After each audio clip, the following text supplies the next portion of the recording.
نحمده ونصلي على رسوله الكريم اما بعد فاعوذ بالله من الشيطان الرجيم بسم الله الرحمن الرحيم انا عرضنا الامانة على السماوات والارض والجبال فابين ان يحملنها واشفقن منها وحملها الانسان انه كان ظلوما جهولا آمنت بالله صدق الله العظيم۔ میرے قابل صد احترام محترم عزیز و دوستو اور بزرگوں، قرآن عظیم الشان اللہ تبارک و تعالی کا انسانیت کے نام بہت بڑا پیغام ہے۔ یہ کتاب ہدایت ہے۔ اس کتاب کو اللہ تبارک و تعالی نے کیوں نازل فرمایا؟ تو اللہ تعالیٰ قرآن عظیم الشان میں فرماتے ہیں لِتُخْرِجَ النَّاسِ مِنَ الظُّلُمَاتِ إِلَى النُّورِ۔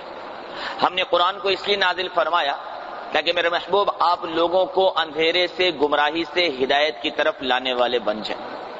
یہ کتاب میرے دوستوں وہ عظیم الشان کتاب ہے جو بھولے بھٹکے لوگوں کو سیدھے راستے پر لانے کا ذریعہ بنتی ہے، اور یہ وہ عظیم الشان کتاب ہے کہ جو لوگ اللہ سے بچھڑ چکے ہیں، اللہ سے دور ہو چکے ہیں اپنے گناہوں کی وجہ سے، اس کتاب کی تلاوت سے، اس کتاب پر عمل کرنے کی وجہ سے وہ لوگ اللہ تبارک و تعالیٰ سے دوبارہ مل جاتے ہیں، اللہ تعالیٰ سے دوبارہ قریب آ جاتے ہیں۔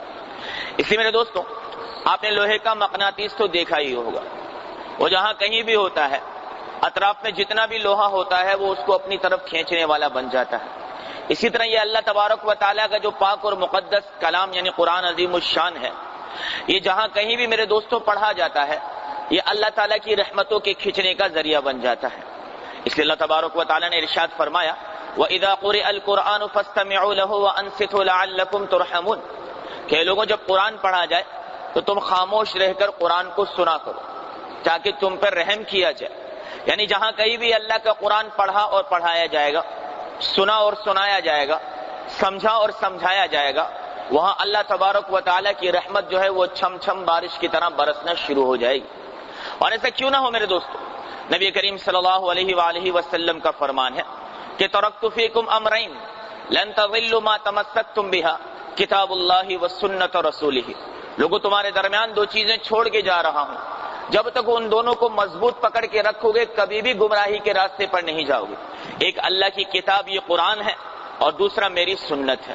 صحابہ اکرام رضوان اللہ تعالی علیہم اجمعین فرمایا کرتے تھے کہ ان اللہ یرفع بہذا الکتاب اقواما ویضع بہ آخرین، کہ اللہ تعالیٰ نے اس کتاب قرآن عظیم الشان کی برکت سے کئی قوموں کو بلندیاں دی ہیں، اور کئی قوموں کو اسی قرآن کی وجہ سے پستی میں بھی ڈال دیا گیا ہے۔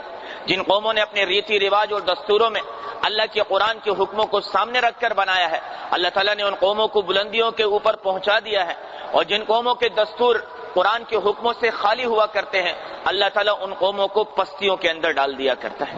اس لیے میرے دوستوں اور بزرگ علماء فرماتے ہیں یہ قرآن ہے، یہ پوری کی پوری دنیا کے لیے دستور حیات ہے، پوری دنیا کی انسانیت کے لیے منشور حیات ہے، پوری دنیا کی انسانیت کے لیے ضابطہ حیات ہے، بلکہ یوں فرما دیے کہ یہ قرآن جو ہے یہ پوری انسانیت کے لیے آب حیات کا درجہ رکھتا ہے۔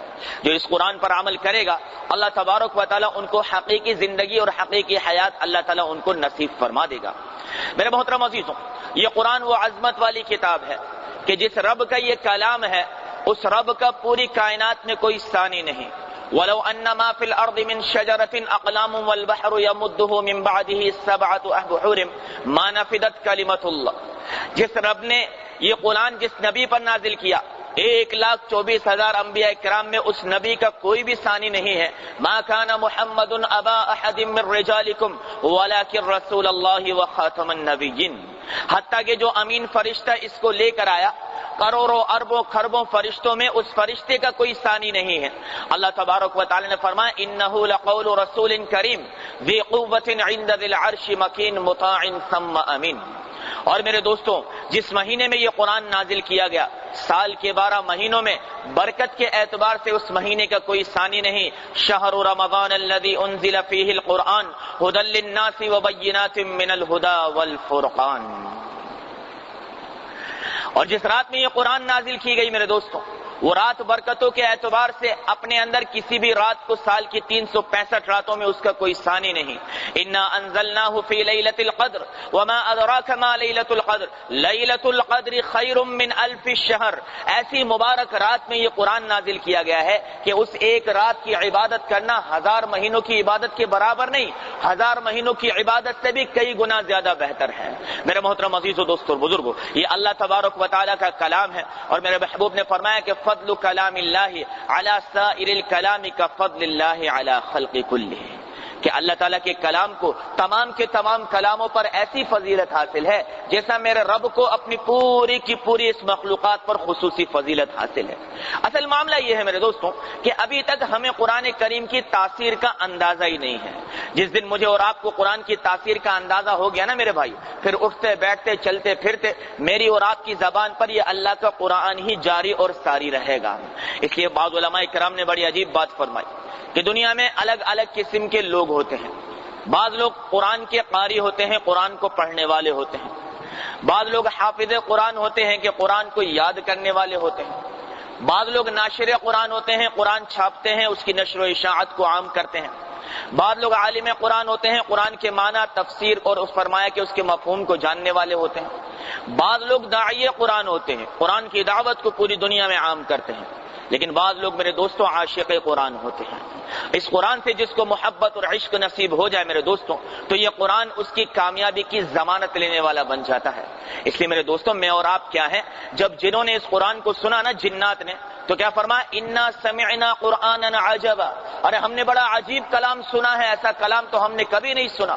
اور جنات تو جنات میرے دوستوں، وہ کافر، وہ سردار جو آپ صلی اللہ علیہ وسلم سے، آپ صلی اللہ علیہ وسلم کی لائی ہوئی توحید کی دعوت سے نفرت کیا کرتے تھے، جب اللہ کے رسول کے پاس آتے تو اللہ تعالی رسول صلی اللہ علیہ وسلم قرأ علیہم القرآن، ان کے سامنے قرآن پڑھا کرتے تھے.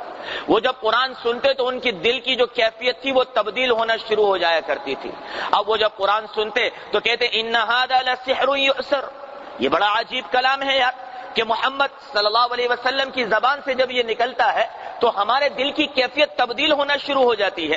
ہمارا دل اندر سے ہمیں ملامت کرنا شروع کر دیتا ہے. اور جب وہ اپنے دوسروں کافروں کے پاس آتے تو کہتے دیکھ اگر محمد کے پاس جائے صلی اللہ علیہ وسلم تو لا تسمعوا لهذا القرآن، اس کی زبان سے قرآن مت سننا، کیونکہ وہ بھی جانتے تھے کہ اگر اس کی زبان سے قرآن سن لیا تو یہ ہدایت پہ آئے بغیر، ایمان لائے بغیر رہ نہیں سکتا ہے. اس لیے میرے محترم عزیزو، دوستو اور بزرگو، اس قرآن کی تاثیر سے کسی کو بھی انکار نہیں ہے. اب یہ قرآن ہم پر اثر کیوں نہیں کرتا؟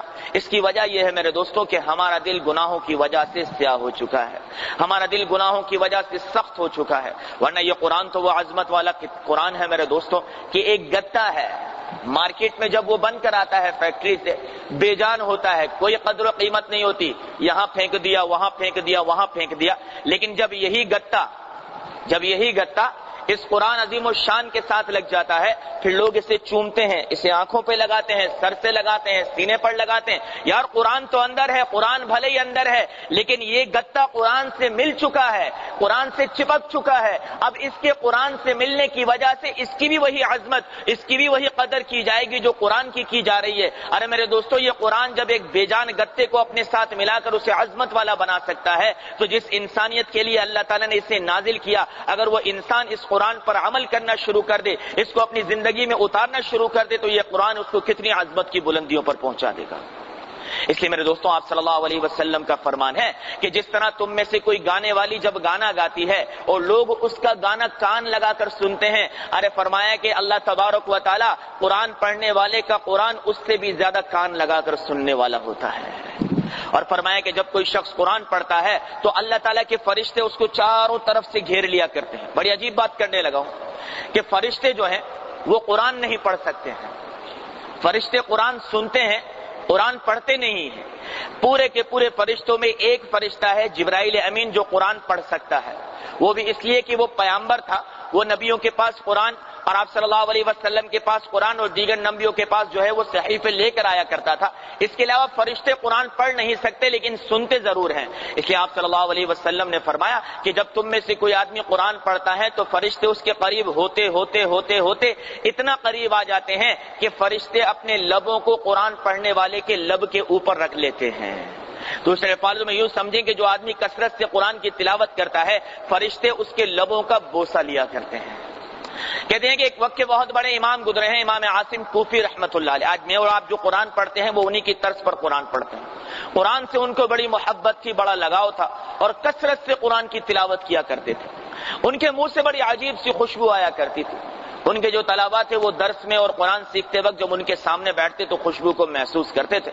پوچھتے تھے استاد جی کیا بات ہے، آپ کے منہ سے ایسی خوشبو آتی ہے، کوئی الائچی یا کوئی خاص ایسی چیز آپ اپنے منہ میں رکھ کر آتے ہیں؟ تو وہ ہمیشہ بات کو ٹال دیا کرتے تھے. ایک بچہ ان کا بڑا خاص خادم تھا، خدمت کیا کرتا تھا. ایک دن دیکھا کہ امام عاصم کوفی رحمۃ اللہ علیہ کا موڈ بہت اچھا ہے تو اس دن پکڑ ہی لیا کہ استاد جی آج تو بتانا پڑے گا کہ یہ راز کیا ہے، منہ سے خوشبو کیسی آتی. کہنا کچھ نہیں ایسے ہی. کہنا یہ تو خوشبو بڑی عجیب ہے، یہ خوشبو ہم نے آج سے پہلے کبھی سونگھی نہیں ہے، یہ خوشبو آپ کے منہ سے کس طرح آتی ہے؟ امام عاصم کوفی رحمۃ اللہ علیہ نے جب اس کا زیادہ اصرار دیکھا تو اس سے کہا کہ بھائی بات یہ ہے کہ میں قرآن کی کثرت سے تلاوت کیا کرتا تھا. ایک مرتبہ نبی کریم صلی اللہ علیہ وسلم میرے خواب میں آئے اور آ کر کہنے لگے کہ عاصم تیرا قرآن پڑھنا ہمیں بہت محبوب لگتا ہے، آؤ ہم تمہارے لبوں کا بوسہ لے لیتے ہیں. اللہ کے رسول صلی اللہ علیہ وسلم نے میرے لبوں کا بوسہ جس دن سے لیا ہے اس دن سے میرے منہ سے یہ خوشبو جاری ہو چکی ہے. میرے محترم عزیز و دوستو اور بزرگوں، ایسے ایسے عاشق قرآن دنیا سے گزرے ہیں. اس لیے فرمایا کہ قرآن کے اندر آج بھی تاثیر موجود ہے. اس کی مثال کیسے دی جاتی ہے؟ ایک دیہاتی لڑکا کہیں سے جا رہا تھا، جاتے ہوئے اسے راستے میں ایک کارتوس مل گیا. گولی ہوتی ہے نا، بڑی گولی، اسے کارتوس کہا جاتا ہے. اسے ایک کارتوس مل گیا. اس نے کارتوس کو اٹھایا، دائیں بائیں شاید دیکھا، اس نے پہلے کبھی دیکھا نہیں تھا. اس نے سوچا پتہ نہیں کیا چیز ہے، جیب میں ڈال کے آ گیا. ایک بڑے میاں کھڑے ہوئے نظر آئے. کہا بڑے میاں مجھے یہ چیز ملی. بڑے میاں نے کہا او بھائی یہ تو بڑے کام کی چیز ہے، کہاں سے ملی؟ کہا وہ وہاں پڑی ہوئی ملی. کہا یہ کیا ہے؟ کہا بڑی طاقتور چیز ہے، شیر کو لگے شیر مر جائے، ہاتھی کو لگے ہاتھی مر جائے، ایسی طاقتور چیز ہے. اس نے کہا بڑے کام کی چیز ہے، جیب میں ڈال دی بھائی. اب ایک دن یہ بیچارہ جو ہے گاؤں دیہات کا لڑکا راستے میں آ رہا تھا، پیچھے سے اس کے کہیں کتا لگ گیا.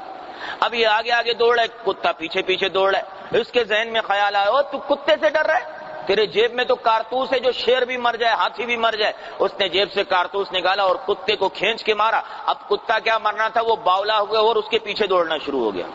اس نے کہا بھائی یہ کیا مصیبت ہو گئی؟ بڑے میاں نے تو کہا تھا کہ کارتوس ماروں گا تو شیر اور ہاتھی مر جائے گا، یہ تو کتا نہیں مر رہا. چنانچہ بڑی مشکل سے بیچارہ جان چھوڑا کر بھاگا. دوبارہ وہ بڑے میاں مل گئے. کہا آپ بڑے عجیب آدمی ہیں، آپ نے مجھ سے غلط بیانی کی. آپ نے کہا کارتوس سے شیر مر جائے ہاتھی مر جائے، یہاں تو ایک باولا کتا میری جان نہیں چھوڑ رہا تھا، وہ میرے پیچھے بھاگ رہا تھا. اب وہ بڑے میاں مسکرانے لگے. ارے کہا بھائی کارتوس کے اندر طاقت تو تھی لیکن اس طاقت کو استعمال کرنے کے لیے اسے بندوق میں ڈالنا پڑے گا، پھر اس کی طاقت تیرے سامنے آئے گی. اسی طرح میرے محترم عزیز و دوستوں اور بزرگوں، قرآن میں آج بھی وہی تاثیر ہے جو صحابہ کرام رضوان اللہ تعالی علیہم اجمعین کے زمانے میں ہوا کرتی تھی. ارے میرے محترم عزیزوں، اس کی تاثیر کا اور اس کی طاقت کا اگر کسی مسلمان کو اندازہ آج کے دور میں بھی کرنا ہے، صرف اپنے اس 6 فٹ کے انسان کے اندر قرآن کے احکامات کو آپ اتار لیجئے میرے محترم عزیز و دوستوں اور بزرگوں. پھر اس قرآن کی طاقت کا اندازہ دیکھیے کہ جب رات کو ہاتھ اٹھائیں گے تو جیسے بھی مسئلے مسائل کے لیے ہاتھ اٹھائے جائیں گے، اللہ اس قرآن کی طاقت اور تاثیر کی برکت سے صبح ہی ان مسائل کو حل کرنے والا بن جائے گا. تو جس طرح کارتوس کی طاقت کا اندازہ بندوق میں ڈالنے کے بعد ہوتا ہے، اس طرح قرآن کی طاقت کا اندازہ اسی وقت ہوگا جب انسان اس کو اپنے 6 فٹ کے جسم کے اندر اتارنے والا بن جائے گا. جب اس کی آنکھ غلط دیکھنا شروع کر دے گی، غلط دیکھنا چھوڑ دے گی اور فرمایا قرآن کے حکم پر آ جائے گی. کان غلط سننا چھوڑ دیں گے، قرآن کے حکم پر آ جائیں گے. دل دماغ اللہ کی محبت سے لبریز ہو کر قرآن کے حکم پر آ جائیں گے. ہاتھ حرام، سود، رشوت اور چوری چکاری کی طرف نہیں بڑھے گا، قرآن کے حکم پر آ جائے گا. پیر نیک مجلسوں کی طرف جا کر قرآن کے حکم پر آ جائے گا. پھر اللہ تعالیٰ وہ اس کو ایمانی طاقت عطا فرمائے گا کہ پھر یہ جب 2 رکعت نفل پڑھ کے تھوڑا سا قرآن پڑھے گا تو اللہ تعالیٰ اس کے بڑے بڑے مسائل کو حل کرنے والا بن جائے گا. اس لیے میرے محترم عزیز و دوستوں اور بزرگوں، ہم سب کو قرآن سے محبت کرنے کی ضرورت ہے، قرآن سے تعلق قائم کرنے کی ضرورت ہے. آج کے زمانے میں ہر چیز میں سستی پائی جاتی ہے، لیکن افسوس کی بات ہے کہ سب سے زیادہ سستی جو ہے وہ مسلمانوں میں قرآن کے پڑھنے میں پائی جاتی ہے. ویسے تو نمازیوں کی تعداد عام دنوں میں بھی مسجد کے اندر ماشاءاللہ 200-400 ہوتی ہے، لیکن قرآن پڑھنے والے مشکل سے 15, 20 یا 25 نظر آتے ہیں۔ رمضان المبارک میں وہ تعداد تھوڑی سی بڑھ جایا کرتی ہے۔ لہٰذا میرے دوستوں اور بزرگوں، ہمیں اب اس قرآن سے اپنا تعلق قائم کرنا ہے، اور اگر ایسا نہ کیا میرے دوستوں تو اللہ کا قرآن کہتا ہے کہ قیامت کا دن ہوگا اور آپ صلی اللہ علیہ وسلم مدعی بن کر آئیں گے، یعنی دعوے دار بن کر آئیں گے، اور اللہ تبارک و تعالیٰ سے فرمائیں گے کہ یا رب ان قوم اتخذوا ھذا القرآن مہجورا، اے میرے مولا پکڑ میرے فرمائے اس امت کو، اس لیے کہ انہوں نے تیرے قرآن اور اس کے حکموں کو پس پشت ڈال کے رکھا تھا۔ آج سب سے زیادہ میرے دوستوں بزرگوں فرمایا کہ جو بے حرمتی کی جا رہی ہے وہ قرآن کی جا رہی ہے۔ اب اس سے میرے دوستوں اور بزرگوں غیروں نے یہ تیاریاں کی ہیں ہم فلاں دن قرآن کو جلائیں گے۔ ارے قرآن کو تو کیا جلائے گا، قرآن تجھے جلا کے راکھ کر دے گا۔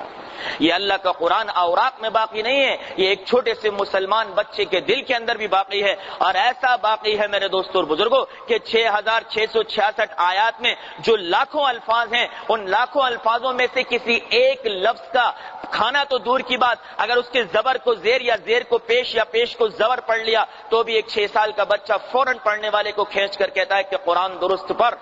یہ قرآن کی سب سے بڑی عظمت کی آج بھی زندہ دلیل ہے میرے دوستو۔ اس لیے میرے محترم عزیز و دوستو اور بزرگوں، غیر کو موقع اسی وقت ملتا ہے جب اپنے گھروں کے اندر معاملات خراب ہوتے ہیں۔